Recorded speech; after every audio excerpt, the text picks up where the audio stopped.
दोस्तों ग्रीनलैंड को लेकर कल यूएस और डेनमार्क के बीच में कुछ वार्तालाप हुए जिसमें डेनमार्क और ग्रीनलैंड दोनों के ही रिप्रेजेंटेटिव्स अमेरिका गए हुए थे।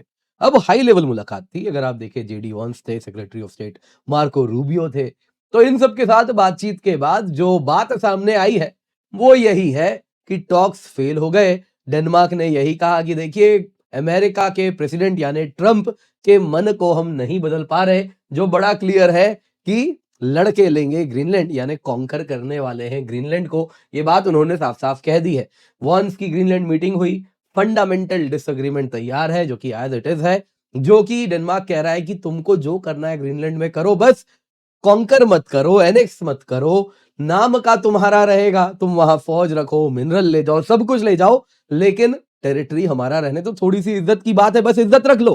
ट्रंप कह रहे हैं वो सब कुछ नहीं, ग्रीनलैंड चाहिए मतलब चाहिए, उसे चाहिए ग्रीनलैंड की ओनरशिप। और ये भी ट्रंप ने कह दिया है कि देखिए, ये गोल्डन डोम के लिए बेहद इंपॉर्टेंट है, जो अमेरिका अपना एंटी मिसाइल, एंटी ड्रोन और ये पूरा का पूरा जो शील्ड बना रहा है, उसमें ट्रंप का कहना है ग्रीनलैंड का बहुत बड़ा रोल होने वाला है। अब दोस्तों यहाँ पे अगर आप देखें तो एक चीज सामने आ रही है जो ऑलरेडी कह दिया गया था। यदि ट्रंप कुछ ऐसा करेंगे तो उसके बाद नेटो खत्म हो जाएगा। अब दोस्तों ये और ज्यादा तेजी से देखने मिल रहा है। कारण है, एक तरफ तो देखिए ट्रंप उसी तरफ जा रहे हैं, दूसरे तरफ ईयू से रिएक्शन आना शुरू हो गया है। यूरोप के दोस्तों, यूरोपियन यूनियन के जो डिफेंस कमिश्नर है, उन्होंने कह दिया कि समय आ गया है 1 लाख की स्ट्रॉन्ग आर्मी केवल ईयू की खुद की होनी चाहिए, जो यूरोपियन यूनियन जिसके ऊपर अपनी पकड़ रखेगा। और फिर उन्होंने कहा कि कॉमन ईयू आर्मी की आवश्यकता है। ये समय नहीं है जब फ्रांस, जर्मनी सब कोई अपनी छोटी छोटी आर्मी रखें, बोनसाई आर्मी रखें, जो उन्होंने शब्द प्रयोग किया। समय है जब एक बड़ी विशाल ईयू की आर्मी हो। उन्होंने अमेरिका का ही एग्जाम्पल दिया। यदि अमेरिका के 50 के 50 राज्य अपनी अपनी छोटी छोटी आर्मी रखते तो कौन अमेरिका से डरता। लेकिन देखो, मिल के कितनी बड़ी आर्मी इन्होंने बना ली है। तो वैसे ही यूरोप को भी कुछ करना चाहिए। वहीं अगर आप देखें तो दूसरे तरफ यूरोपियन अलाइज जो डेनमार्क के हैं, वो ग्रीनलैंड में अपनी फौज भेजनी शुरू कर चुके हैं। और इसके साथ क्या अमेरिका डर जाएगा? कुछ एटलीस्ट ये तरफ अगर आप देखें तो इशारा किया जा रहा है, क्योंकि फौज वहां जमा कर रहे हैं। लेकिन सवाल बड़ा क्लियर है, क्या अमेरिका इससे डरेगा? संभावना कम है।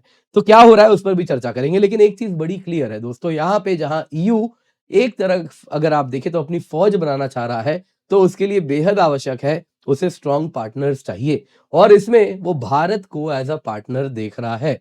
आप देख सकते हैं ईयू ने ये स्पेशली ट्रंप के आने के बाद से पॉलिसी आगे बढ़ाई, जिसमें इंडिया के साथ वो तेजी से हाथ मिलाना चाह रहा है और स्पेशली डिफेंस टाइज को मजबूत करना चाह रहा है। क्योंकि ईयू बड़ा क्लियर है, उसको एक लाइक माइंडेड डेमोक्रेटिक पार्टनर चाहिए, और इसमें उसे इंडिया वो पार्टनर का रोल फुलफिल करता हुआ दिख रहा है। अब दोस्तों इसमें यदि ईयू को बड़ी आर्मी चाहिए तो जरूरी है उसकी डिफेंस नीड्स भी पूरी हो सके।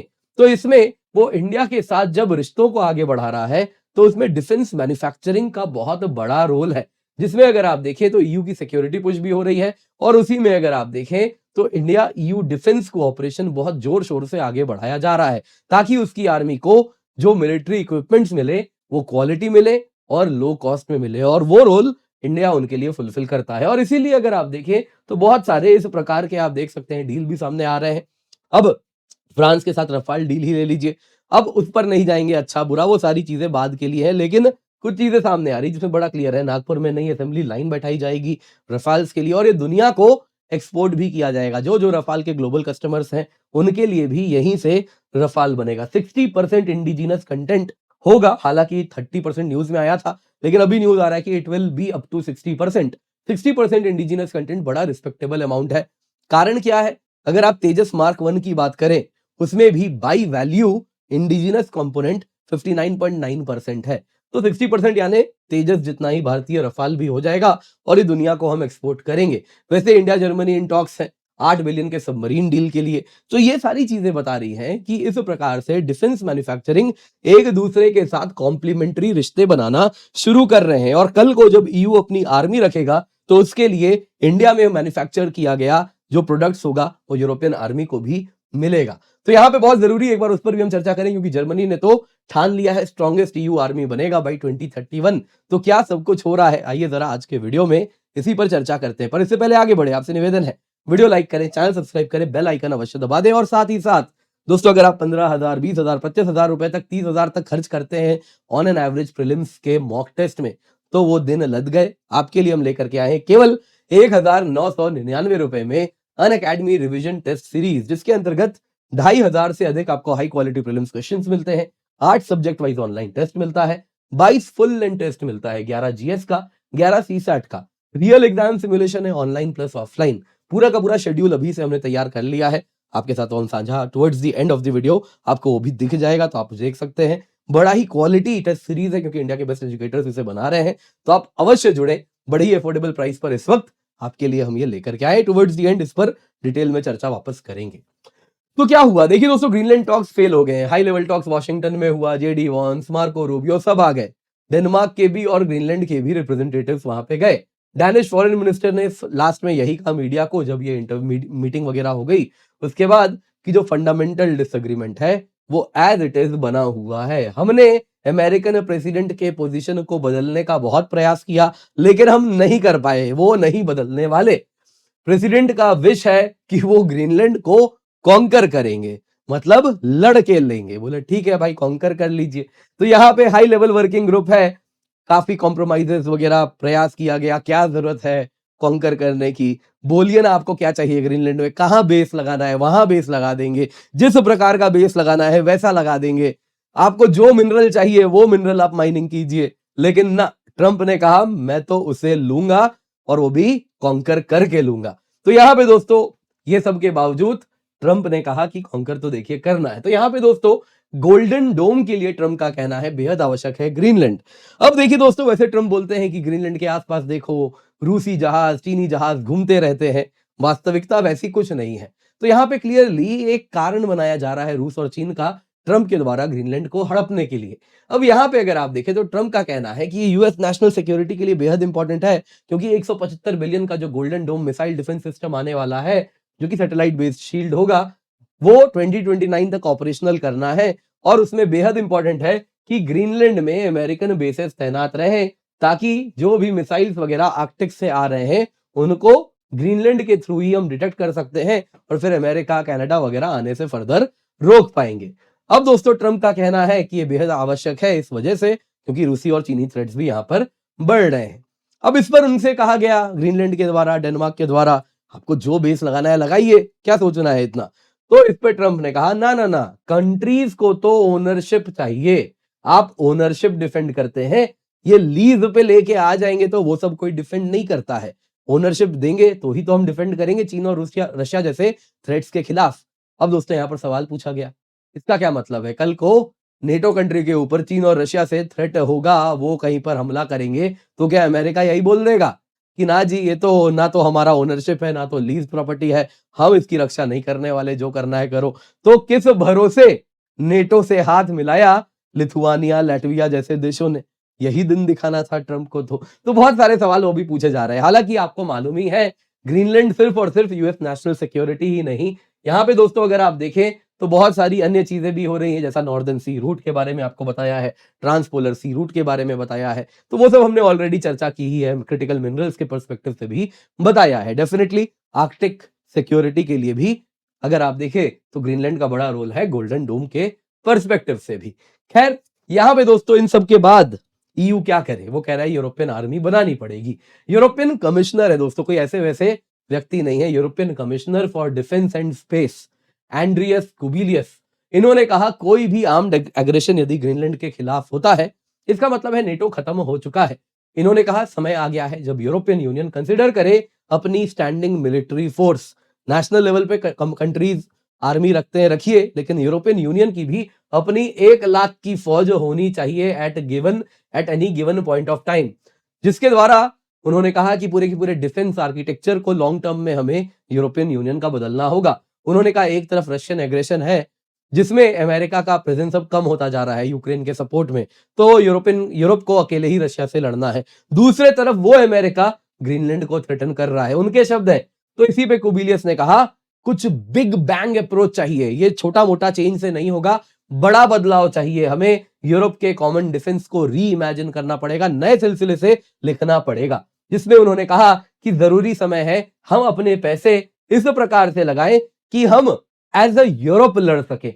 ये समय है जब 27 देश अपनी छोटी छोटी आर्मी ना बनाए, मिल के यूरोपियन सिक्योरिटी के लिए काम करें। अब दोस्तों ये सारी बातें यहां पर कही जा रही हैं, तो डेफिनेटली नेटो तो खत्म हो ही जाएगा यदि यूरोप अपनी आर्मी बनाएगा, लेकिन ग्रीनलैंड का क्या होगा? ग्रीनलैंड की बात करें तो वहां पे इस वक्त यूरोप अपना डिफेंस पोस्चरिंग स्टार्ट कर चुका है। डेनमार्क में दोस्तों डेनमार्क ग्रीनलैंड में एक्सरसाइज कर रहा है, ऑपरेशन आर्कटिक एंड्योरेंस, और इसमें जर्मनी, फ्रांस, स्वीडन सभी से सोल्जर्स आ रहे हैं। यूके भी कह रहा है अच्छा हम भी भेजेंगे, बट यूके यूएस का प्रॉपर वसाल है, वो करे तो करे क्या। यहाँ पे दोस्तों फौज भी आ जाएगी ग्रीनलैंड में, कुछ ज्यादा तो नहीं, हाँ 150 फौज आ रही है। तो सवाल पूछा जा रहा है क्या वो यूएसए से लड़ने को तैयार है? अब दोस्तों जैसी बात हो रही है, यूएस ग्रीनलैंड को यदि इन्वेड करता है तो नेटो कोलैप्स हो जाएगा। तो यहां पे यूरोप क्या करेगा? शायद लड़े, शायद लड़े भी नहीं। कहा जा रहा है मोस्ट लाइकली यूरोपियन रिस्पॉन्स यही होगा, वो यूएस के ऊपर कुछ सैंक्शन वगैरह लगाएगा, ट्रैवल रिस्ट्रिक्शन वगैरह कर देगा। जो यूएस बेसिस यूरोप में है कहेगा वापस ले जाओ, नेटो हो जाएगा इसके साथ खत्म।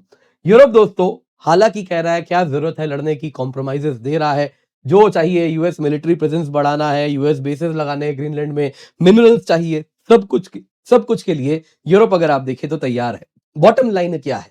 देखिए दोस्तों, अब ग्रीनलैंड इन्वेजन से लिया जाए या जोर जबरदस्ती से डरा धमका के, बात तो बड़ी क्लियर है, यूरोप का अमेरिका के ऊपर से भरोसा हो चुका है खत्म।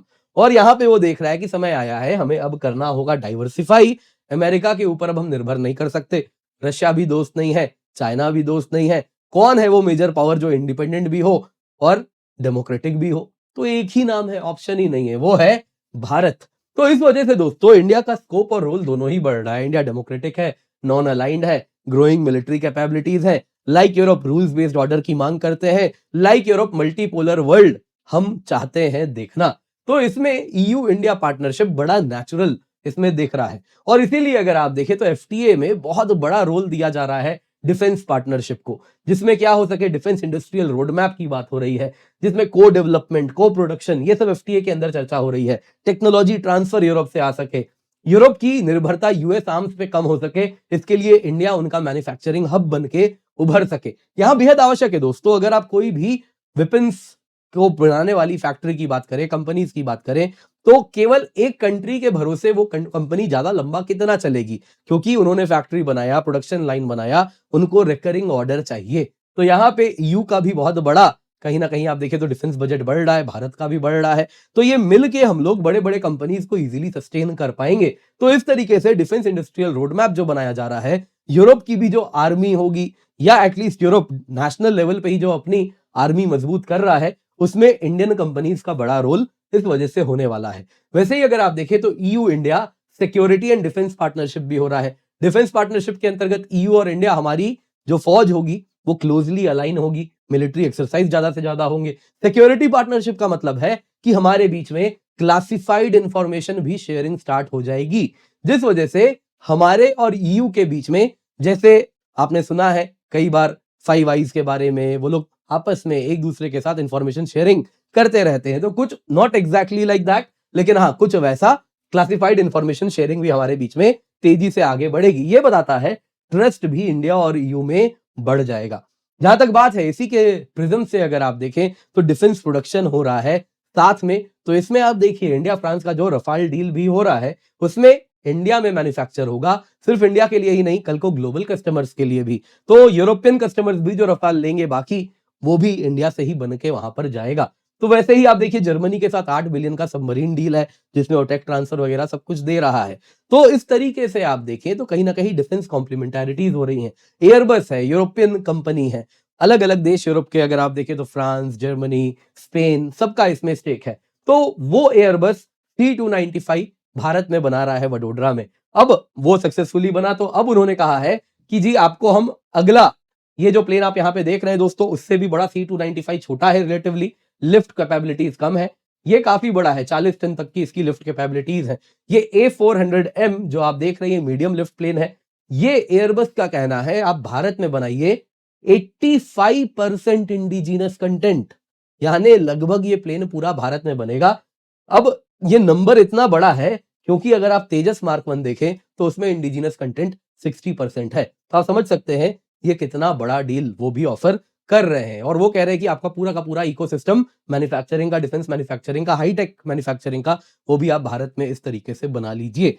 कारण है, कल को यही चीज यूरोप भी उनको वेपन्स चाहिए, उसमें भारत उनके लिए वो पार्टनर होने वाला है जो मैन्युफैक्चरिंग सपोर्ट उनको दे सकेगा लो कॉस्ट में। तो यहां पे दोस्तों बड़ा क्लियर है, यूरोप अगर एज अ इंडिविजुअल पोल बन के उभर रहा है तो उसको भारत की भी आवश्यकता बढ़ रही है और भारत के लिए भी अच्छा है, हमको भी एक ऐसे ही पार्टनर की आवश्यकता है। अच्छी बात क्या है, Europe is a declining power, declining power है तो उसके पास नेगोशिएट करने के लिए ज्यादा होता नहीं है उस केस में, तो कहीं ना कहीं बेटर डील्स भी मिलते हैं और उसको भी हमसे रिश्ते बनाने की ज्यादा ही कहीं ना कहीं उसकी भी नीड्स है। हम तो पावर जो असेंड कर रहा है, राइजिंग है, तो उस तरीके से भी इसको देखा जाना चाहिए। उम्मीद करता हूं आपको वीडियो पसंद आई होगी, लाइक जरूर कीजिएगा। बाकी अनअकैडमी रिवीजन टेस्ट सीरीज दोस्तों केवल 1999 रुपए में आपके लिए हम लेकर के आए हैं। इस कीमत पे आपको 2500 से अधिक हाई क्वालिटी प्रीलिम्स क्वेश्चंस मिल रहे हैं, 22 फुल लेंथ टेस्ट मिलेगा, 8 सब्जेक्ट वाइज टेस्ट मिलेगा। वैसे ही आप देखें तो रियल एग्जाम सिमुलेशन ऑनलाइन और ऑफलाइन दोनों ही मिलता है, ओएमआर भी आपको दिया जाता है ताकि आप प्रॉपर एग्जाम जैसा ही इसको अटेम्प्ट कर सके। 25 जनवरी से दोस्तों सेक्शनल टेस्ट स्टार्ट हो रहे हैं आपके, 15 मार्च तक चलेंगे और उसके बाद जैसा आप यहाँ पे देख सकते हैं 22 मार्च से फुल लेंथ टेस्ट स्टार्ट हो जाएगा। Paper 1 GS, paper 2 CSAT, proper UPSC pattern में, और ये 17 मई तक चलेगा। तो आप जरूर जुड़ जाएं, बेहद अफोर्डेबल प्राइस है 1999 रुपए। तो मेक श्योर इसे आप मिस बिल्कुल भी ना करें, पिंड कमेंट में इसका लिंक आपको मिल जाएगा।